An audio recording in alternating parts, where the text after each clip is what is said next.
Hello दोस्तों, स्वागत है आप सभी का इस वीडियो में। आज की इस वीडियो में आज हम लोग आरआरबी एनटीपीसी 2025 में आने वाले पीवाईक्यू प्रश्नों को जानेंगे। फ्रांस की अंतिम रानी मेरी एंटोनेट का जन्म किस देश में हुआ था? बताना है। फ्रांस की अंतिम रानी मेरी एंटोनेट का जन्म किस देश में हुआ था? तो ऑप्शन ए में है इंग्लैंड, ऑप्शन बी में यूनान, ऑप्शन सी में ऑस्ट्रेलिया, ऑप्शन डी में इटली। तो इसका राइट आंसर हो जाएगा हम लोग का ऑप्शन नंबर सी, यूनान। रानी मेरी एंटोनेट का जन्म यूनान में हुआ था। फिर अगला प्रश्न हम लोग का, फ्रीडम टेल एक 2.5 मिलियन लंबा दरसा है जो अमेरिकी क्रांति को बेहतर तरीके से दर्शाता है। आपको यह प्रसिद्ध और ऐतिहासिक मार्ग किस अमेरिकी शहर में मिलेगा? बताना है किस अमेरिकी शहर में मिलेगा। तो इसका करेक्ट आंसर हो जाएगा हम लोग का ऑप्शन नंबर बी जे करेक्ट आंसर, यानी बोस्टन। इसका करेक्ट आंसर बोस्टन हो जाएगा, ऑप्शन बी जे राइट आंसर। फिर है अगला प्रश्न हम लोग का, पॉल बेब्रे ब्रिटिशों के विरुद्ध अमेरिकी क्रांति में लड़ने वाले एक देशभक्त थे। उस शहर का नाम क्या है जहां वह रहते थे और जहां उनकी मृत्यु हुई? पॉल बेब्रे का घर अभी भी इस शहर में स्थित है। कहाँ स्थित है बताना है। तो ऑप्शन ए में शिकागो में, ऑप्शन बी में बोस्टन में, ऑप्शन सी में पेंसिल्वेनिया में, ऑप्शन डी में फ्लोरिडा में। तो इसका करेक्ट आंसर हो जाएगा ऑप्शन नंबर बी, बोस्टन में। उनका घर बोस्टन शहर में स्थित है, पॉल बेब्रे का। फिर अगला प्रश्न हम लोग का, स्वतंत्रता, समानता और बंधुता की प्रेरणा ब्लैंक स्पेस से ली गई है। बताना स्वतंत्रता, समानता और बंधुता की प्रेरणा किस से ली गई है? तो ऑप्शन ए में भारतीय क्रांति से, ऑप्शन बी में रूसी क्रांति से, ऑप्शन सी में फ्रांसीसी क्रांति से, ऑप्शन डी में अमेरिकी क्रांति से। तो इसका राइट आंसर हो जाएगा ऑप्शन नंबर सी, फ्रांसीसी क्रांति से। स्वतंत्रता, समानता और बंधुता फ्रांसीसी क्रांति से ली गई है। फिर अगला प्रश्न हम लोग का, मैग्ना कार्टा ब्लैंक स्पेस द्वारा जारी अधिकारों का चार्टर है। बताना इसका करेक्ट आंसर क्या हो जाएगा। ब्लैंक स्पेस में क्या भराएगा? तो ऑप्शन ए में है इंग्लैंड के राजा जॉन, ऑप्शन बी में King Albert Edward, option C King George पंचम, option D King William Henry. तो इसका करेक्ट आंसर हो जाएगा ऑप्शन नंबर ए, इंग्लैंड के राजा जॉन। मैग्ना कार्टा इंग्लैंड के राजा जॉन द्वारा जारी अधिकारों का चार्टर है, option A is a correct answer. फिर अगला प्रश्न हम लोग का, फ्रांसीसी क्रांति की 100वीं वर्षगांठ मनाने के लिए एफिल टावर का निर्माण किस वर्ष हुआ था? बताना है। फ्रांसीसी क्रांति की 100वीं वर्षगांठ मनाने के लिए एफिल टावर का निर्माण किस वर्ष हुआ था? तो ऑप्शन ए में 1989 में, ऑप्शन बी में 1913 में, ऑप्शन सी में 1986 में, ऑप्शन डी में 1900 ईस्वी में। तो इसका राइट आंसर हो जाएगा हम लोग का 1989 में। फ्रांसीसी क्रांति की 100वीं वर्षगांठ मनाने के लिए एफिल टावर का निर्माण 1989 ईस्वी में हुआ था, option number A is correct answer. फिर अगला प्रश्न हम लोग का, गुलनाबाद की लड़ाई को महमूद होताकी के नेतृत्व में ब्लैंक स्पेस साल में लड़ी गई थी। किस साल में लड़ी गई थी? ऑप्शन ए में 1770 में, ऑप्शन बी में 1722 में, ऑप्शन सी में 1712 में, ऑप्शन डी में 1702 में। तो इसका करेक्ट आंसर हो जाएगा हम लोग का ऑप्शन नंबर बी जो करेक्ट आंसर हो जाएगा 1722 इज राइट आंसर। फिर अगला प्रश्न हम लोग का, अमेरिकी इतिहास में राष्ट्रपतियों के सबसे प्रसिद्ध भाषणों में से एक दी गेटिसबर्ग एड्रेस है। उस अमेरिकी राष्ट्रपति का नाम बताइए जिन्होंने यह महत्वपूर्ण भाषण दिया। ऑप्शन ए में अब्राहम लिंकन, ऑप्शन बी में John F Kennedy, option C में थियोडोर रूजवेल्ट, ऑप्शन डी में जॉर्ज वाशिंगटन। तो इसका करेक्ट आंसर हो जाएगा option number A Abraham Lincoln ने अमेरिकी इतिहास में राष्ट्रपतियों के सबसे प्रसिद्ध भाषणों में से एक दी। Option A is correct answer. फिर अगला प्रश्न हम लोग का, निम्नलिखित में से कौन सा देश गणतंत्र देश नहीं है? बताना है कौन सा देश गणतंत्र देश नहीं है।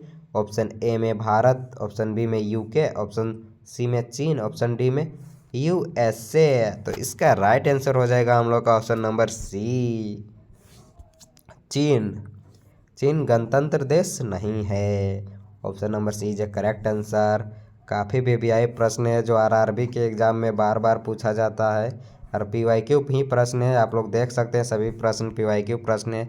रेलवे के सभी एग्ज़ाम में आते रहते हैं, हमेशा क्वेश्चन रिपीटेड होते रहते हैं। तो हमारे चैनल में पहली बार है तो चैनल को भी सब्सक्राइब कर ले और सभी प्रश्नों को अच्छे से देखते जाइए। 100% आने वाले प्रश्न हैं जो पूछे गए हैं और रिपीटेड होते ही रहते हैं। फिर अगला प्रश्न हम लोग का, ब्रेटन वुड्स समझौते के तहत कब एक नई अंतर्राष्ट्रीय मौद्रिक प्रणाली प्रारंभ की गई? बताना है कब की गई थी। तो ऑप्शन ए में 1948 में, ऑप्शन बी में 1945 में, ऑप्शन सी में 1942 में, ऑप्शन डी में 1944 में। तो इसका करेक्ट आंसर हो जाएगा 1944 में। देख सकते हैं ब्रेटन वुड्स समझौते के तहत जुलाई 1944 में न्यू हैम्पशायर में अंतर्राष्ट्रीय मौद्रिक प्रणाली प्रारंभ की गई थी। इसका तत्कालीन उद्देश्य द्वितीय विश्व युद्ध और विश्व व्यापारी संकट से जूझ रहे देशों की मदद करना था। फिर अगला प्रश्न हम लोग का, अफगानिस्तान में राजनीतिक प्रणाली को किस नाम से जाना जाता है? बताना है अफगानिस्तान में राजनीतिक प्रणाली को किस नाम से जाना जाता है।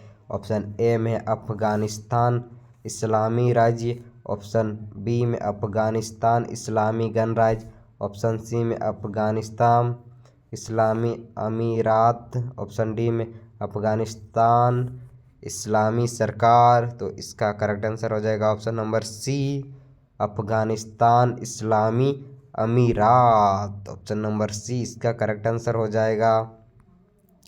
आज के लिए इतना ही। अगर वीडियो थोड़ा सा भी हेल्पफुल लगा होगा और आप आरआरबी, एनटीपीसी या कोई भी कंपटीशन का तैयारी कर रहे हैं तो हमारे चैनल से जुड़े रहें। पीवाईक्यू प्रश्न सभी प्रकार के पाने के लिए सभी एग्जाम के पीवाईक्यू प्रश्न इस चैनल में आपको देखने को मिलेगा। Thanks for watching. प्रश्न है हम लोग का, औपनिवेशिक शासन की स्थापना निम्न में से सबसे पहले कहाँ हुई थी? बताना है औपनिवेशिक शासन की स्थापना सबसे पहले कहाँ हुई थी। ऑप्शन एक में है हम लोग का दिल्ली में, ऑप्शन बी में बॉम्बे में, ऑप्शन सी में सूरत में, ऑप्शन डी में बंगाल में।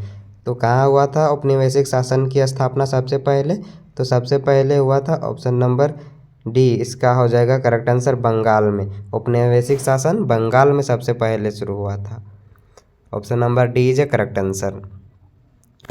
देख सकते हैं औपनिवेशिक शासन का सर्वप्रथम बंगाल में स्थापित किया गया था। बंगाल प्रांत में सर्वप्रथम ग्रामीण समाज को पुनर्व्यवस्थित करने और भूमि संबंधित अधिकारों की नई व्यवस्था को लागू करने तथा एक नई राज्य राजस्व प्रणाली स्थापित करने के लिए प्रयत्न किए गए थे। बंगाल में सबसे पहले किया गया था। फिर अगला प्रश्न हम लोग का, बंगाल का पहला अंग्रेजी कारखाना 1661 में ब्लैंक स्पेस नदी के तट पर स्थापित किया गया था। बताना है बंगाल का सबसे पहला अंग्रेजी कारखाना 1651 में किस नदी के तट पर स्थापित किया गया था। तो ऑप्शन ए में स्वर्णरेखा, ऑप्शन बी में सोन, ऑप्शन सी में हुगली, ऑप्शन डी में दामोदर। तो इसका करेक्ट आंसर हो जाएगा हम लोग का ऑप्शन नंबर सी, हुगली नदी के तट पर अंग्रेजी कारखाना 1661 में स्थापित किया गया था। फिर अगला प्रश्न हम लोग का, भारत के पूर्वी तट पर स्थित इनमें से किस स्थान पर अंग्रेजों ने 1611 में अपना पहला कारखाना खोला? सबसे पहले 1611 में अंग्रेजों ने सबसे पहले अपना कारखाना कहाँ खोला था? तो ऑप्शन ए में मद्रास में, ऑप्शन बी में मसूलीपट्टनम में, ऑप्शन सी में तूतीकोरिन में, ऑप्शन डी में यानम में। तो इसका राइट आंसर हो जाएगा हम लोग का ऑप्शन नंबर बी, मसूलीपट्टनम में। Option number B is correct answer. फिर अगला प्रश्न हम लोग का, भारत के लिए समुद्री मार्ग की खोज किसने की थी? बताना है भारत के लिए समुद्री मार्ग का खोज किसने किया था? ऑप्शन ए में Vasco da Gama, option B में इबन बतूता, ऑप्शन सी में क्रिस्टोफर कोलंबस, ऑप्शन डी में हेन सोंग। तो इसका राइट आंसर हो जाएगा हम लोग का ऑप्शन नंबर ए, Vasco da gamma. Vasco da gamma ने समुद्री मार्ग की खोज की थी भारत के लिए। फिर अगला प्रश्न हम लोग का,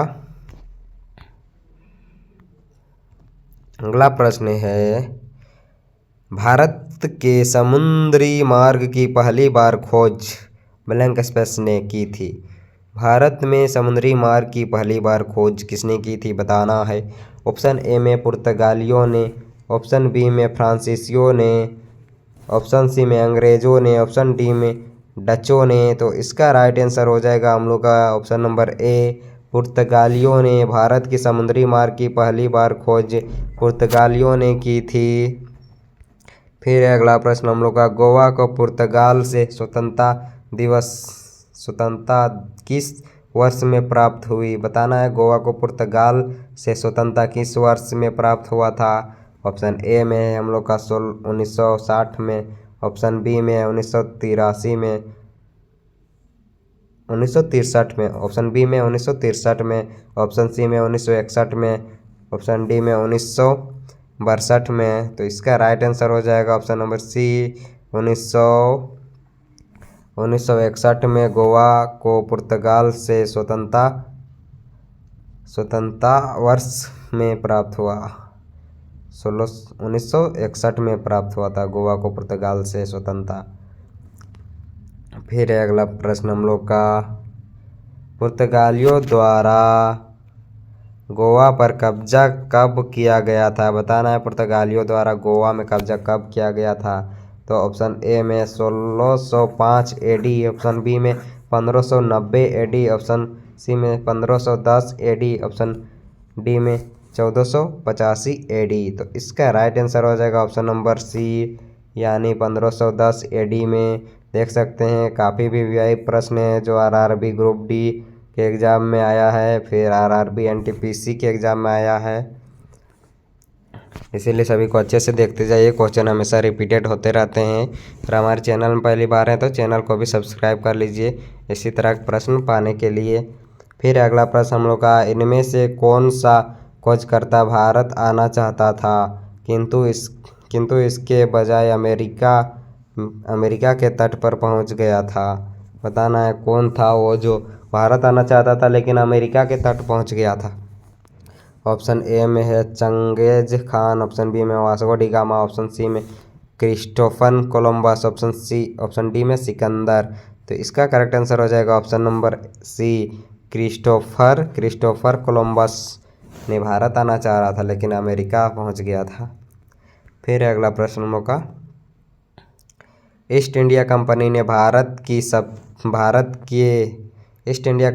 भारत के किस शहर में अपना पहला व्यापारिक केंद्र स्थापित किया था? बताना है। ईस्ट इंडिया कंपनी ने सबसे पहले अपना केंद्र कहाँ स्थापित किया था? तो ऑप्शन ए में अहमदाबाद में, ऑप्शन बी में मुंबई में, ऑप्शन सी में दिल्ली में, ऑप्शन डी में सूरत में। तो इसका करेक्ट आंसर हो जाएगा ऑप्शन नंबर डी, सूरत में।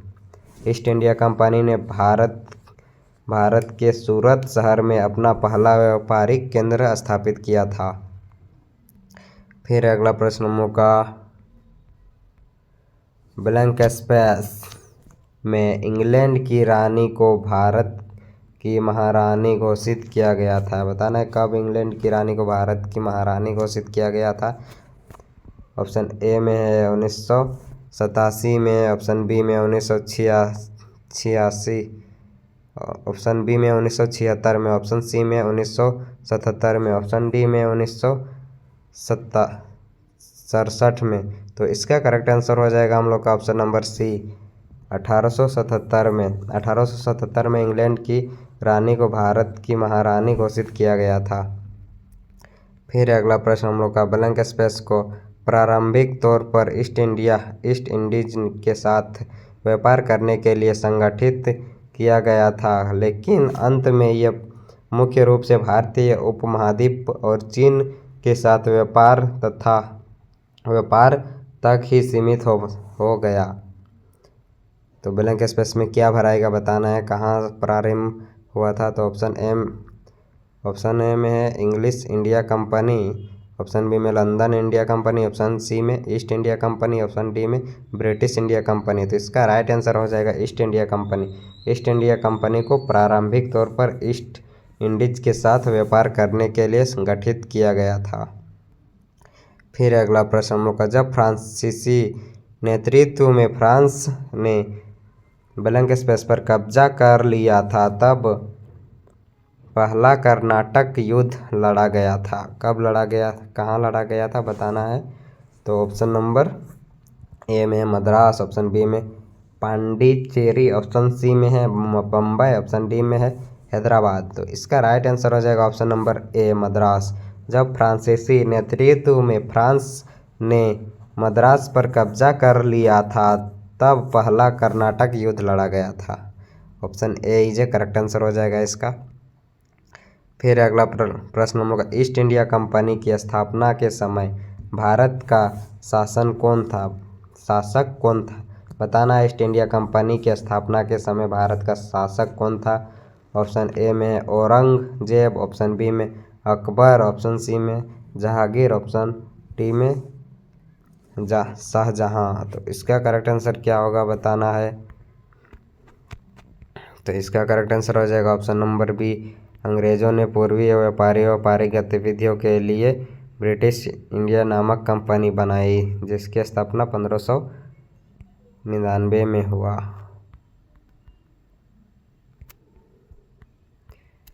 करेक्ट आंसर हो जाएगा बी, यानी इसका हो जाएगा अकबर।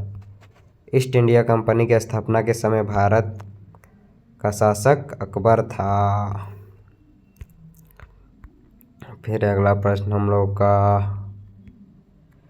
भारत में पोर्ट विलियम ब्लैंक स्पेस नदी के किनारे स्थित है। किस नदी के किनारे पोर्ट विलियम स्थित है। तो ऑप्शन ए में यमुना, ऑप्शन बी में हुगली, ऑप्शन सी में गोदावरी, ऑप्शन डी में चिनाब। तो इसका करेक्ट आंसर हो जाएगा ऑप्शन नंबर बी हुगली नदी के तट पर पोर्ट विलियम स्थित है। अगला प्रश्न है हम लोग का, 1505 में भारत के पहले पुर्तगाली वायसराय द्वारा किस किले का निर्माण कराया गया था बताना है। किस किले का निर्माण किया गया था। तो ऑप्शन ए में सेंट एजेंटो फोर्ट, ऑप्शन बी में है saint Thomas fort, option C में फोर्ट इमैनुअल, ऑप्शन डी में फोर्ट सेंट डेविड। तो इसका करेक्ट आंसर हो जाएगा हम लोग का ऑप्शन नंबर ए सेंट एजेंटो फोर्ट। सेंट एजेंटो fort is a correct answer. फिर अगला प्रश्न, भारत में अपने नियंत्रण को बढ़ाने हेतु तो ब्रिटिश और भारतीयों के बीच कई युद्ध लड़े गए थे, परंतु निम्नलिखित में से युद्ध जो उसमें शामिल नहीं था, कौन शामिल नहीं था। तो इसका करेक्ट आंसर हो जाएगा option number D Anglo Bangla शामिल नहीं था। Anglo Bangla is a correct answer, option D is a right answer. फिर अगला प्रश्न हम लोगों का, भारत में ईस्ट इंडिया कंपनी की सत्ता जमने से पहले भारत किसके बने मुलायम कपड़ों का निर्यात करता था बताना है। किससे बने मुलायम कपड़ों का निर्यात करता था। तो ऑप्शन ए में केवल सूती, ऑप्शन बी में केवल रेशम, ऑप्शन सी में केवल नायलॉन, ऑप्शन डी में सूती एवं रेशम। तो इसका करेक्ट आंसर हो जाएगा ऑप्शन नंबर डी सूती एवं रेशम। Option number D is right answer. फिर अगला प्रश्न का, अंग्रेजी ईस्ट इंडिया कंपनी ने खुद को भारत में ब्लैंक स्पेस के दौरान स्थापित किया था? कब स्थापित किया था बताना है। तो 1600 से 1612 के बीच स्थापित किया था। अंग्रेजी ईस्ट इंडिया कंपनी ने खुद को भारत में 1600 से 1612 के दौरान स्थापित किया था। Option A is a correct answer. फिर है अंग्रेजी ईस्ट इंडिया कंपनी को ब्लैंक स्पेस नाम से भी जाना जाता है। किस नाम से भी जाना जाता है? और ऑप्शन ए में विलियम कंपनी, ऑप्शन बी में जॉन कंपनी, ऑप्शन सी में लॉर्ड कंपनी, ऑप्शन डी में लॉरेंज कंपनी। तो इसका राइट आंसर हो जाएगा option number B, John company. अंग्रेजी ईस्ट इंडिया कंपनी को जॉन कंपनी नाम से भी जाना जाता है। Option number B is a correct answer. फिर अगला प्रश्न मौका, निम्नलिखित में से किस आंदोलन ने गोवा में पुर्तगाली राज्य को समाप्त करने में महत्वपूर्ण भूमिका निभाई थी? तो ऑप्शन ए में गोवा मुक्ति आंदोलन, ऑप्शन बी में गोवा असहयोग आंदोलन, ऑप्शन सी में गोवा शांति मार्च, ऑप्शन डी में गोवा फुट निरपेक्ष आंदोलन। तो इसका राइट आंसर हो जाएगा ऑप्शन नंबर ए, गोवा मुक्ति आंदोलन। गोवा मुक्ति आंदोलन पुर्तगाली राज्य के समाप्त करने की महत्वपूर्ण भूमिका निभाई थी। फिर अगला प्रश्न मौका, 1600 ईस्वी में भारत में व्यापार चौकियों की स्थापना करने के लिए ब्लैंक स्पेस ने ईस्ट इंडिया कंपनी को अधिकार दिया? इसका राइट आंसर हो जाएगा ऑप्शन नंबर ए, महारानी एलिजाबेथ ने ईस्ट इंडिया कंपनी को अधिकार दिया था। फिर अगला प्रश्न मौका, वास्को डी गामा भारत कब आया था? बताना है वास्को डी गामा भारत कब आया था। तो ऑप्शन ए में 1492 में, ऑप्शन बी में 1498 में, ऑप्शन सी में 1448 में, ऑप्शन डी में 1857 में। तो इसका करेक्ट आंसर हो जाएगा हम लोग का 1498 में। 1498 में वास्को डी गामा भारत आया था। फिर है Vasco da gamma blank space में समुद्र के रास्ते से भारत में पहला कदम रखने वाला प्रथम यूरोपीय था। तो ब्लैंक स्पेस में क्या भराएगा? तो ऑप्शन सी भराएगा 1489। वास्को डी गामा 1489 में समुद्र के रास्ते से भारत में पहला कदम रखने वाला प्रथम यूरोपीय था। फिर अगला प्रश्न मौका, स्वतंत्रता से पूर्व निम्नलिखित में से कौन सी एक फ्रांसीसी कॉलोनी नहीं है? बताना है कौन सा कॉलोनी नहीं है। तो ऑप्शन ए में है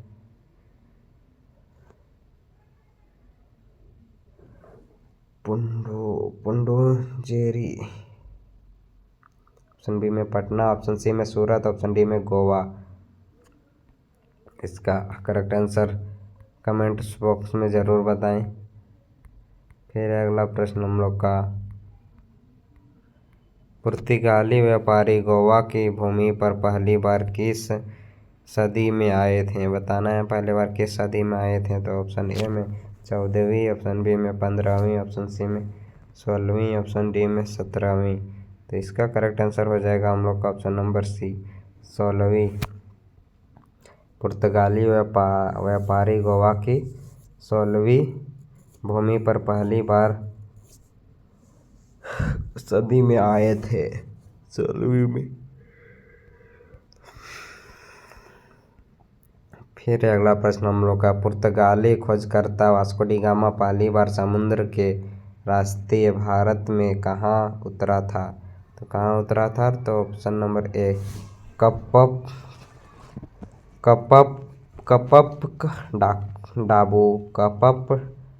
कडाबू केरल में उतरा था। Option number A is correct answer हो जाएगा इसका। आज के लिए इतना ही। अगर वीडियो थोड़ा सा भी हेल्पफुल लगा होगा और आप आरआरबी, एनटीपीसी या एसएससी के कोई भी एग्ज़ाम का तैयारी करते हैं तो हमारे चैनल से जुड़े रहें। PYQ प्रश्न पाने के लिए। Thanks for watching.